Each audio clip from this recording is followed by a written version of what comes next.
Welcome to the official podcast of the British Academy of Cosmetic Dentistry. Whether you're a seasoned dental professional, an eager student, or simply someone curious about the intricacies of cosmetic dentistry, you're in the right place.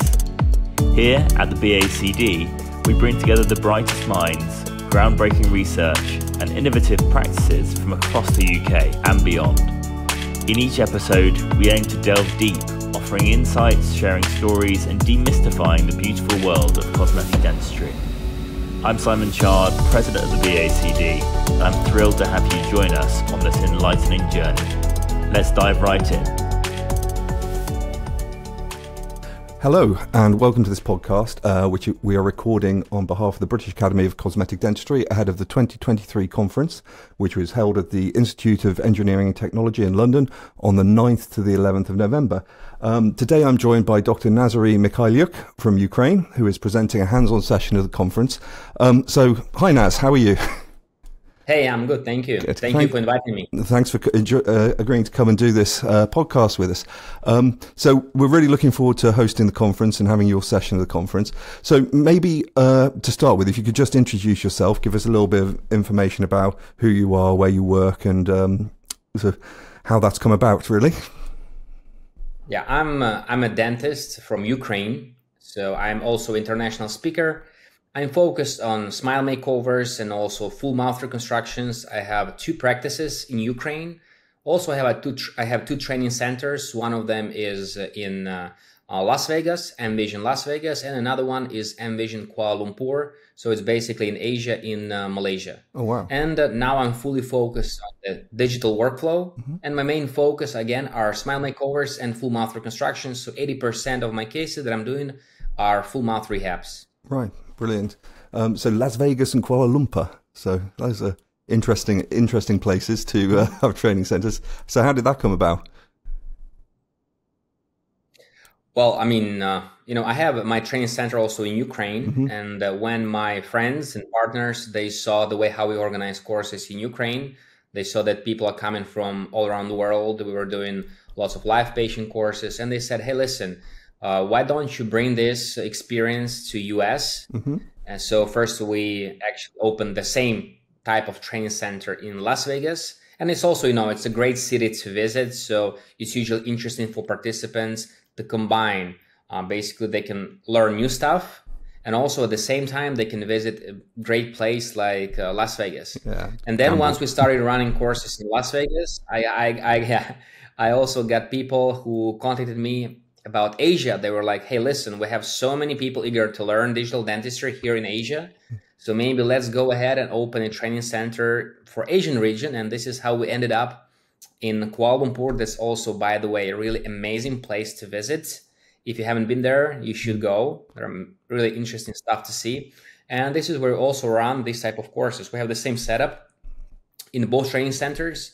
So we have all possible digital equipment that you can imagine, like facial scanners, mojo, intraoral scanners, microscopes, the phantoms, live patient demos, everything for the participants. And the main focus is the hands-on part. So all of the participants are using that technology by themselves. So 50% of time, they are having the hands-on sessions. Wow, sounds amazing, and the centers sound brilliant. All the kind of gadgets I like to use in clinic, and I'm fascinated by things like ModJaw and Trios and all those things. So going back to the BACD conference, what are delegates who are going to come and do your hands-on session going to learn on this session? So for the BACD session, we're actually planning to discuss the possibilities of digital dentistry in planning.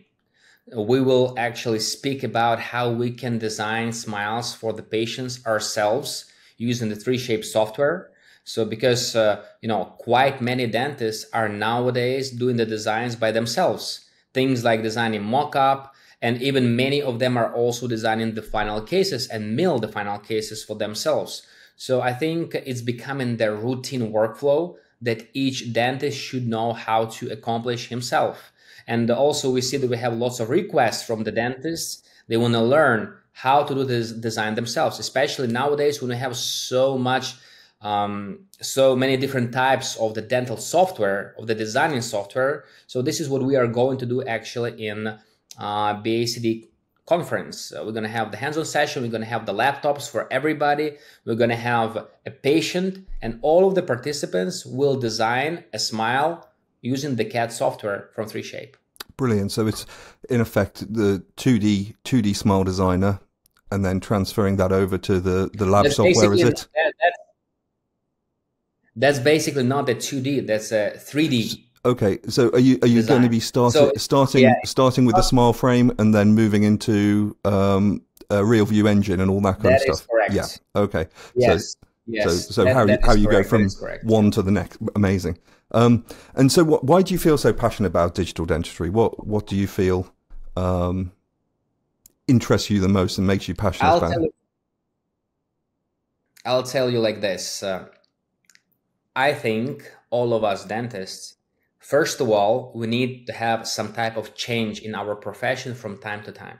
Mm-hmm. Why? Because you can agree with me that once we learn the workflow that we use, our work in the clinic becomes like a routine stuff.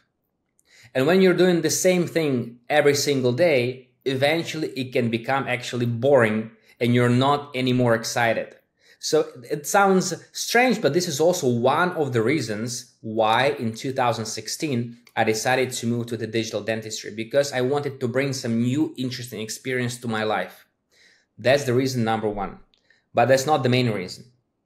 The second reason that I think is probably the most important is that the digital technology and the proper use of this technology allows me to work less but produce more cases, because now the digital technology is helping me and still have time to enjoy life.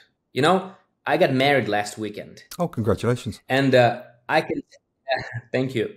And I can tell you that one more time, I realized that teeth are important, but they are not the most important in life. Mm-hmm. And this is why I'm using this technology to have enough free time to do other things in my life besides dentistry. Using things like 3D printers, like milling machines, allows me to complete full mouth reconstructions in maximum 7-8 days, instead of 2-4 weeks in the past using the analog workflow. So now again, I can work less, but be able to produce more. That's the second reason. The third reason is the possibilities to fix things. Let's imagine just a clinical example. You had a case that you've done 5 years ago for one of your patients, beautiful new smile. And something happens to one of the teeth. Let's say they break the tooth, anterior tooth, lateral incisor or central incisor, doesn't matter. So what you're supposed to do, you're supposed to find a dental technician who was doing that case and ask him to reproduce something that he has done 5 years ago. It's like the same if you go to the restaurant and you say, hey guys, you know, I came to your place 5 years ago and I had this great soup. Can you cook for me the same soup that you did 5 years ago? Probably that's difficult, right? So the same thing is in analog dentistry. It's quite difficult to replicate something that you are like layering, let's say 5 years ago. But using the digital tools, what we can do? We can just use the same file that was used for the patient years ago, use the same type of material, the easy technique of the 3D staining, and replicate completely same tooth that looks completely the same as the patient had previously. And we had cases when we were fixing some things in patient's mouth, and even the other doctors in my own office, they wouldn't even notice that that's a different tooth. These are the great possibilities that we have from the digital dentistry. Plus, one more thing, it's a possibility to cooperate with the labs that are far away from the office. Like we have a lab that is working with many offices around the world. In Ukraine, our own lab is called Envision Lab.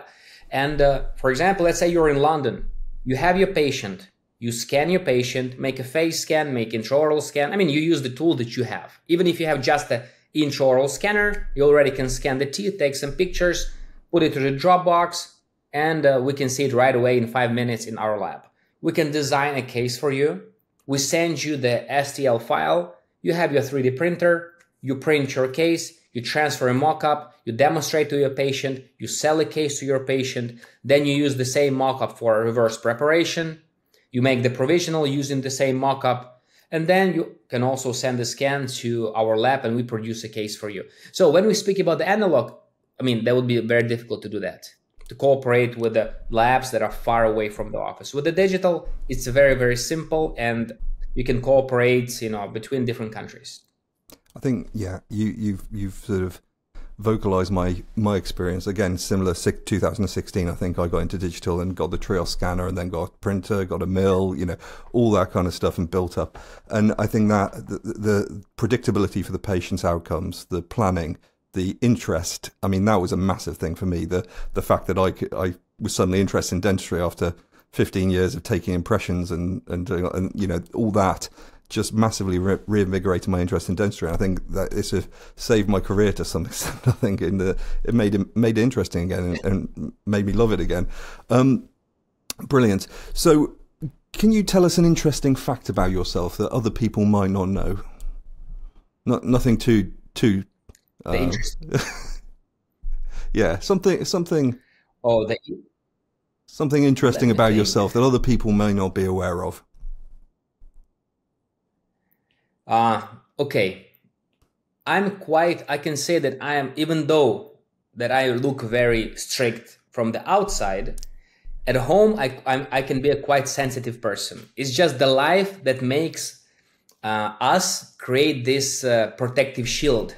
So sometimes, especially at work, I'm very well organized and I'm always super strict, but at home I'm a different person. So that's why quite often people who see me only on the social media, then they meet me in real life, they quite often say that in real life I'm way softer person. Right.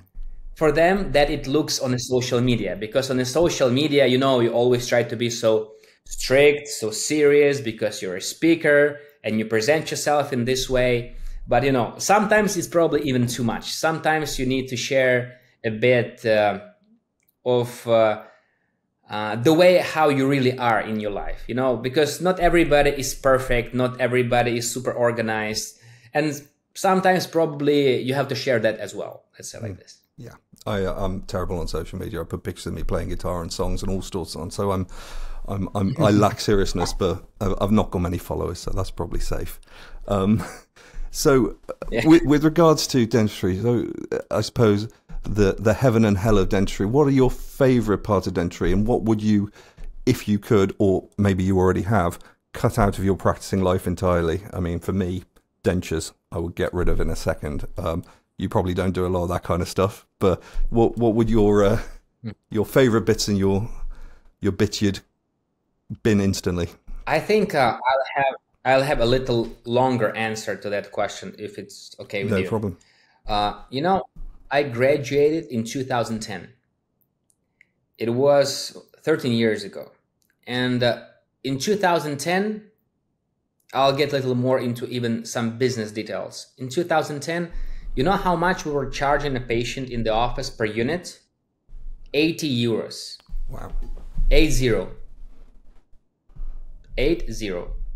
And those days, it was considered to be, where we work and lived, quite high price. So what I decided to do, because you said something about dentures, and I think it's a very interesting topic to touch, I kind of decided to build some strategy, what I wanted to change and what I wanted to do in the future. Now is the future, let's say like this. But those days, for me, it was the future that's far away. And I always had a dream that I want to do big cases, like full mouth reconstructions. Those days, back in 2010, I was doing always, it was a single unit, either, one posterior tooth or single central. Even some guys were making fun of me. They were calling me one tooth prosthodontist. But I was answering that to learn how to do properly the full mouth rehab, you have to learn first how to do one tooth. And this is when I realized, again, those early days in 2010, 2011, that I have a plan and I need to follow that plan, because in the future, again, I don't want to do one tooth. I want to focus on big cases. And this is how I was also organizing my practice. I'm always telling to the dentist, do not try to treat all of the patients. You don't need to treat all of the patients. You need 1% of population. It's maximum, even 0.5% of population. So that's why you need to choose the niche. If you're doing great implants, amazing. Become the best surgeon. If you're doing best dentures all on 4, all on 6, amazing. Focus on this and grow your practice in this perspective. If you want to be, for example, like me, I'm doing, as I said previously a few times, full mouth rehabs, both on teeth and implants. Just focus on this. If you want to do only veneers, do only veneers. If you want to do only endo, do only endo. But be the best in what you are doing. It's impossible to learn everything and to be the best in everything. But once you have your own niche and people know you because you're good in this, you can always put the prices you want. Why? Because you are the one who is producing the best quality. Once you learn to produce the best quality, it's the moment when usually the price doesn't matter. And again, this is how I also stopped doing the removable dentures. I was also doing many removable dentures in the past, but now I'm not doing anymore. Right. So become you become said the expert. Something. Sorry, I have to answer what I wanted to exclude from. Right? Yes. Yeah. What there was would a you? question. What I would like to exclude. Yeah. I think what I would like to exclude personally myself is a really huge responsibility that I feel for each case. You definitely have to be responsible for every case that you do. But even though, again, it's my 14th year of working after graduation, I have people know I have a crazy responsibility for what I'm doing. And I'm sometimes joking with my patients that I'm usually bonding their case twice. The time number one is when I'm sleeping and dreaming about this. And the second time is basically when I wake up and go to the clinic. And some of the patients told me, but doctor, that's good. I'm like, yes, that's good for you, but not really good for me. Like, that's the point. Yeah. So what I'm trying to say is that definitely you have to be responsible in dentistry, but there have to be borders. You cannot fulfill all your brain only with the teeth. Again, there are many things besides the teeth. I've been graduated 20 years and I still worry about every case and think about it, dream about it before I do it. So it doesn't go away. So going back to the sort of digital dentistry, I saw, I don't know when I started seeing your posts on social media, but I've seen them for a good few years now. And, you know, I think it started off with microscope, probably prior to 2016, your impressions and your microscope dentistry, and then more recently digital dentistry, which is a passion of mine. And then the other day I saw, you know, you posted about the trios, the facial scanners, modular articulation, all the different bits of kit that you use and you get into. And obviously you're very into your digital gadgetry. How did that come about? Can you explain the journey of how you, firstly, why you transitioned from impressions, and secondly, how you transitioned and how that transition and that journey was for you? You know, I think that definitely all of us, and I'm sure you agree with me, everybody in the world will be using digital dentistry. It's like transitioning from the phones with the buttons to the phones with the touch screens, right? I mean, ask now the young generation and tell them about the phones with the buttons. They'll be shocked. What are you talking about? You have to click numbers to text. I have a nephew. Yeah. Now I have a nephew. You know what he does? He comes to any screen and he wants to increase the image. I do that sometimes. You know, I've got non-touchscreen monitors at work and I try and touch them. Crazy. Yeah, probably. He's like, how come you cannot magnify on the screen? Because all the screens are supposed to be touch screens, you know? Is the same example is with my sister, who she is also a dentist, but she's way younger than me. She never took the impression. She went straight to the intraoral scanner and she went straight to the microscope. So for her, it's a pure normality. She doesn't know. It's like for me to take impressions with a gypsum. Yeah. You know? Yeah. But for some of the dentists, it was normal Yeah. to use that material because there was time for this, So that's the point. So I realized that dentistry is changing. And I was very interested to use this new technology. I mean, nowadays, you know better than me again, that with the scanner, let's say we have a prepped upper arch. You scan everything, you check your scan, you see that there is no margin on one of the teeth, you erase only that specific part, you improve the retraction in the mouth, you scan one more time and your impression is beautiful. Yeah. Show me one person on this planet who can take 14 units with the perfect margin impression. Yeah. No air blows, no drags, I mean, nothing. in a repeatable workflow, in repeatable, from patient to patient, not one impression, but from patient to patient, from patient to patient. That's quite difficult. Even if you're a pro, that's quite difficult, Yeah. So with the scanning, you have way more possibilities. I mean, you can scan a mock-up, then you can scan the prepared teeth. So then you're not guessing what you're getting in the end, because your CAD designer is completely controlling the final design of the restorations. Then you were asking about the facial scanner and the rest of the technology. In the analog workflow, most of the cases, the only patient that dental technician sees is articulator, right? Yeah. Very difficult to create beautiful smile for articulator. Well, yeah. But now it's really great. Now it's really great with the digital dentistry, because now we can actually create the digital avatar of the patient. We can combine facial scan, intraoral scan, we can combine CBCT, and also with the help of Mojo, we can record all of the movements of the mandible. We can even record speech, for example, like sounds 66, and we can control the movement of the mandible, because some people, when they say 66, they have vertical movement. Some people have horizontal movement. So in that case, we clearly understand how much we should add volume on the palatal side of the upper teeth so they don't interfere with the lower teeth during these sounds. I mean, we can go deep in dentistry. I don't want to take the whole time with this. Yeah. But the point is that now with this help of technology, we can completely recreate a digital copy of a patient with all of the possible functional movements. And having a facial scan, we can nicely integrate the smile in the face without canting, without in proper sagittal position for the teeth and all of the details. So now every single patient that we have, our CAD designer sees a complete copy of that patient. So now they clearly see who they are doing this case for.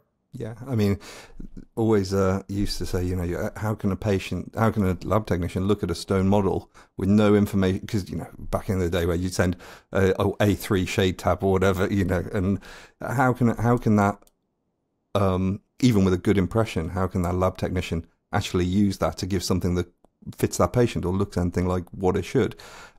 Whereas now, as you're saying, you're purely facially driven, and the lab technician has so much information. But I suppose also that gives a sort of emotional connection to that patient. For the lab technician, it's not just a tooth on a model, it's a person behind it. So you're actually involving that in the treatment planning, and you've got the fully facially driven treatment plan from the start to finish. You start with the end in mind, and everything you do from that initial setup, your treatment plan is generated from that backwards, and then it helps it write itself, I suppose. So yeah, it's a amazing workflow, and I love sort of the 100%. And plus we have a possibility to use the natural libraries. Yes. So it's not anymore dependent on the skill of the technician.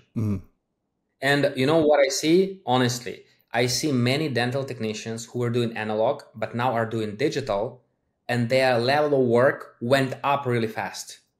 Because, everybody has different skills, and that's normal. And probably some of their skills were not the highest level.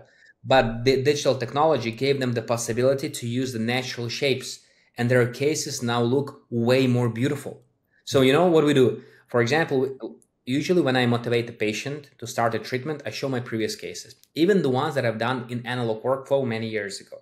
So what I did, I invited all of those people that I did analog workflow for, and I scanned their teeth, upper and lower, and we saved them as the library. So now when I have a patient who comes and says, hey, I really love those shapes and that type of smile, no problem. We're just using that same library that we scanned the patient, and we can reproduce the same thing. Or when I have the older lady come into the office and she says, You know, when I was young, I had teeth just like my daughter has now.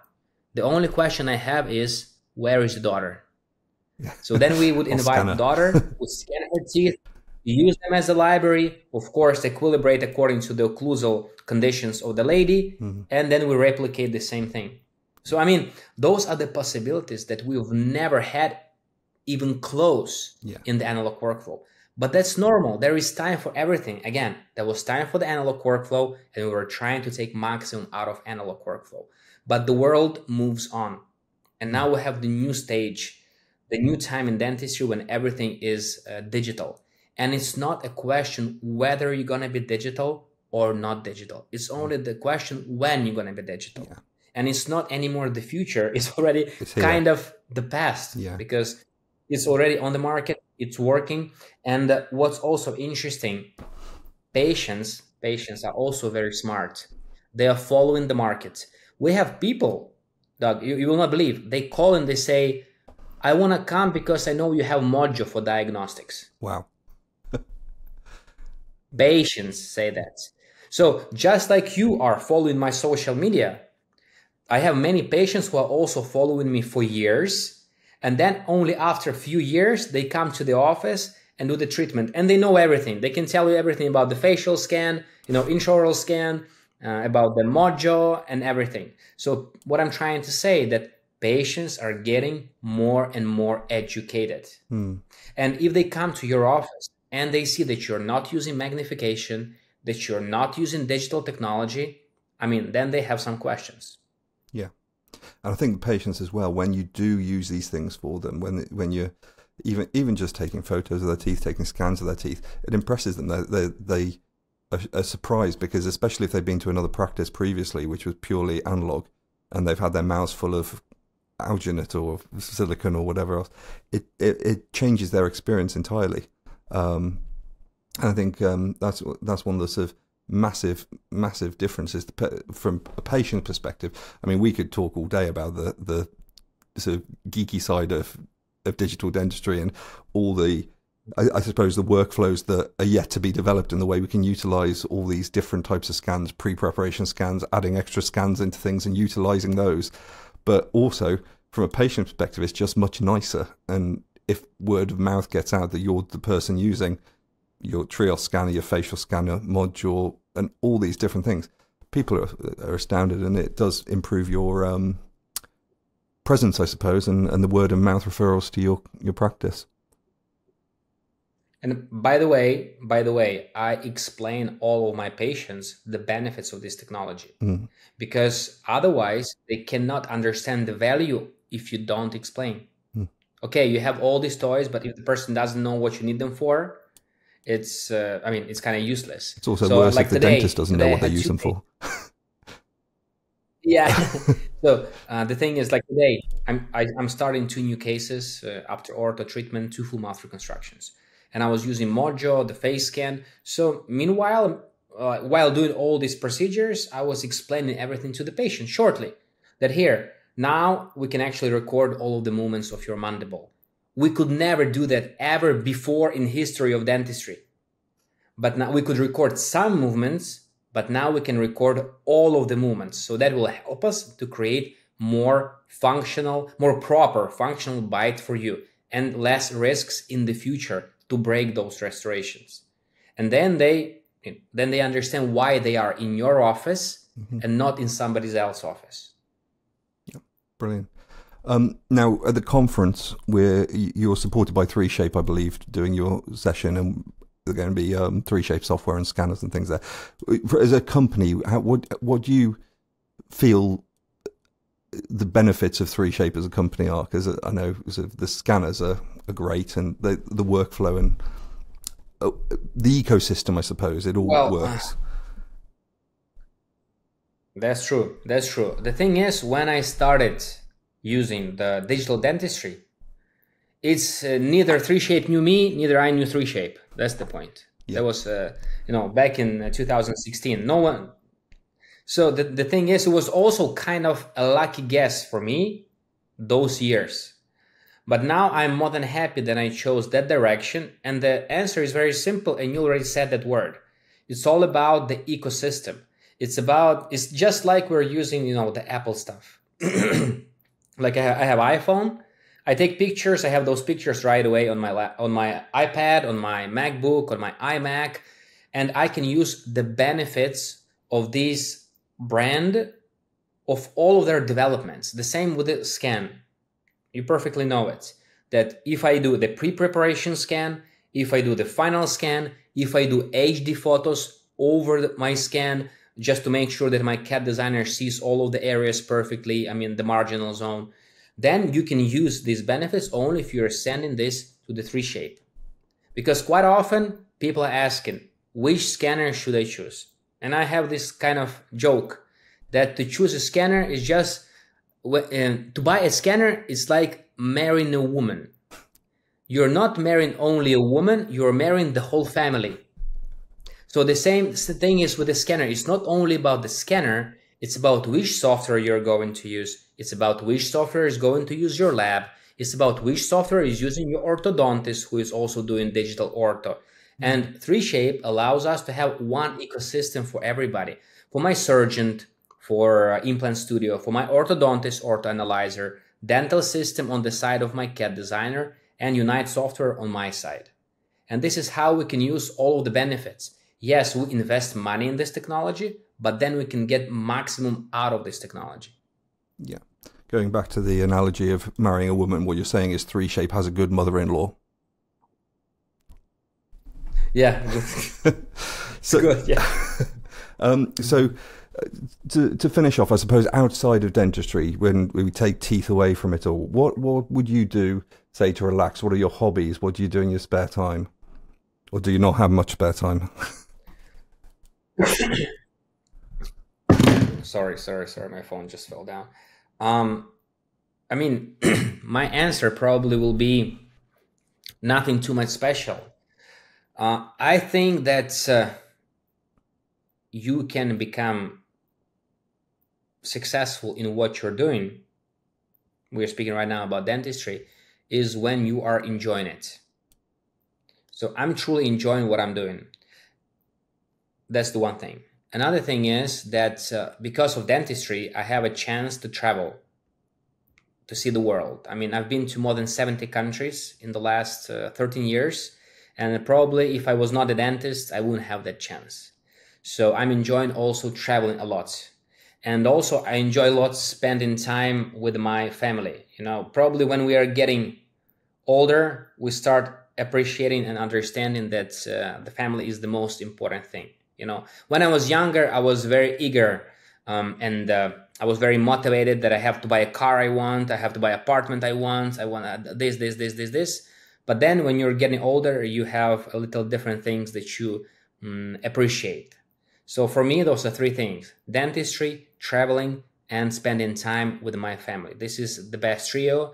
And I think that's normal. And I really hope that everybody who is watching this podcast, I really hope that these people are also enjoying their profession, because otherwise it's very difficult to stay motivated. Quite often people are asking me, where do I get the motivation? And the motivation is coming from the inside. The motivation is coming from looking at the other successful people. That's how I started at the beginning. Because when I was buying books at the beginning, like Pascal Magnier, like Galip Gurel, like Mauro Fradani, like Peter Dawson, and I understood only one thing, that there was a day when these people were also students. They were not born the superstars in dentistry. But then it was the path that they chose in their life.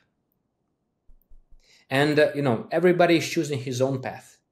I just wish all of the people, somebody is becoming more famous, somebody is becoming less famous. That's not the main goal in life, to become famous. But what's important is, again, to enjoy what you're doing. Doesn't matter if you're doing full mouth reconstructions or you're doing endodontics. That's the point. But anyways, again, when I come to BACD, we will speak a lot about the digital dentistry and how we can use digital technology to simplify your life. And improve your outcomes and improve your experience of dentistry as a profession. So all of those things. Right, one final question then. A bit of fun. If you weren't a dentist, what would be your dream job and why? And you're not allowed to say, dentistry is my dream job. You've got to think of something just crazy and out there. You know, I was just a little comment about dentistry, because probably people don't know why I became a dentist. Is because my father is a dental technician. I did know that. And you did? I did know that. Yeah, I did know. Yeah, because I think you've posted on social. My father is. I don't know if you heard. Yeah, my father. There is an organization called Oral Design International. Yeah. So that's organization of the top dental technicians, and I'm very proud my father is one of those members of that organization. And back in the years when I saw my father working so hard, I've never been dreaming to become a dentist. I never had that type of dream. It's just when I saw that my father is working so hard in this type of field, I just felt like I need to continue what he is doing. And this is how I became a dentist. If I was not a dentist, probably I would be a CEO of some company, because I'm quite an active guy. I like lots of action. I like business. And by the way, we'll also speak about this, because no one is working for free, right? Neither me, neither you, neither anybody who is watching this video. And we will also discuss how actually to build the proper business, because dentistry is also a business. Let's say like this. So yeah, so probably I would be a CEO of some big company. Yeah, brilliant. CEO of 3Shape, maybe. So yeah, maybe. Right. Well, thank you very much for your time today. I think it's been a really good discussion and lots of information out there about what's going to be going on in November. I'm really looking forward to the conference, and I'm looking forward to attending your session on the Thursday. So yeah, it'll be really good to meet you in person and catch up about it. And I even think, Doug, that people can just follow my Instagram to see the videos and to understand what we're up to, because I'm always saying a conversation is great, but it's also nice to see what the person is up to, like what I'm doing. So we're speaking the same language. So just for people who, again, are interested in digital dentistry, again, they're welcome just to check my social media, like either Instagram or Facebook, and just see what we are doing. And then I think you will be even more interested to visit the events at BACD. Yeah, do your homework on what Naz is up to before the BACD conference and the hands-on session, and you'll get more out of it that way. Amazing. Well, thank you once again for your time, and I look forward to seeing you in London in November for 3 days of fun. Thank you. It was a pleasure. Cheers. Thank you very much.